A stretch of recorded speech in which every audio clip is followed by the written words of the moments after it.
She had dreamed of him standing there in the doorway of her motel room.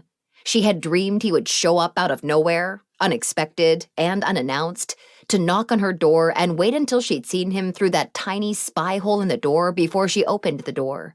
Her shock had been too great.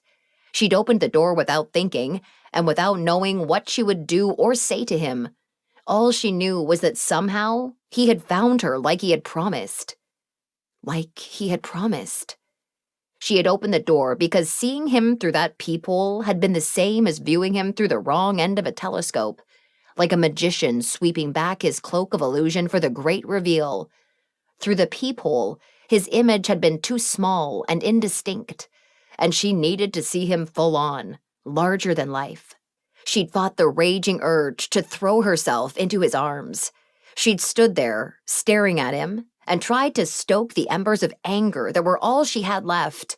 Stoke them back into a blistering fire, no matter how briefly it burned, just so she could scream at him, to let him know how he had almost destroyed her, and to beat on him until his flesh was as bruised and bloody as her own heart.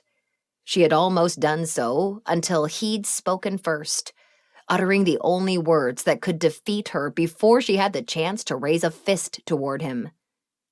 I love you.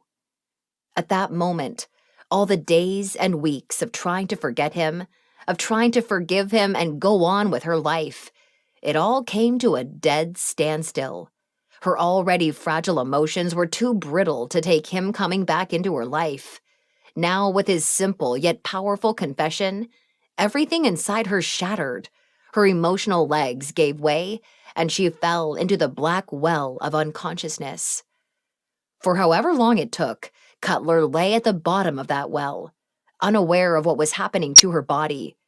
It didn't matter. It was merely a shell, a thin, damaged shell of armor around the person who was Cutler Glass.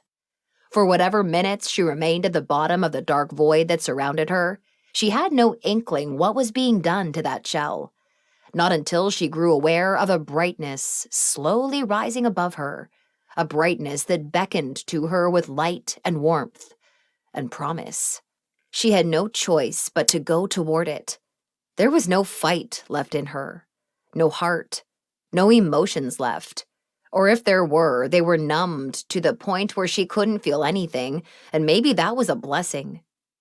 Cut? Baby, wake up. We need to talk. Cutler, sweetheart? She grew aware of him being there amid the brightness before she heard his voice. There was a quivering in his words, which let her know he was fighting with his own inner demons. Cut, please. I'm sorry. He's sorry? Suddenly it all rushed back to her, her strength, her abilities, her anger. He was sorry? You bastard! She lashed out with her hands first, to put as much distance as she could between them while her mind tried to figure out where she was. Her fists caught him in the middle of his sternum, and the force of her blows knocked him off the bed where he had been leaning over her. The impetus sent him backwards, until the chair by the secretary stopped him. Instinctively, Cutler rolled in the opposite direction until she dropped over the other side of the bed. Unfortunately, her access to the front door was blocked. The bathroom, however, was behind her. Get out! She screamed, rising to race for the dubious safety of the adjoining room. If she could get a door between them, if only she could keep him at a distance. Cutler! She got to her feet and turned. Fire grabbed her entire right side and seared her without mercy. Too late, she remembered her still injured leg. Crying out, Cutler grabbed her thigh when a pair of hands clutched her shoulders. Training took over. She snatched a hand by the wrist, leaned over, and threw the man over her head. When David hit the carpet, he landed partly on his back and partly on his left side with a heavy thump. It was enough to knock the air out of his lungs, but not enough to seriously hurt him.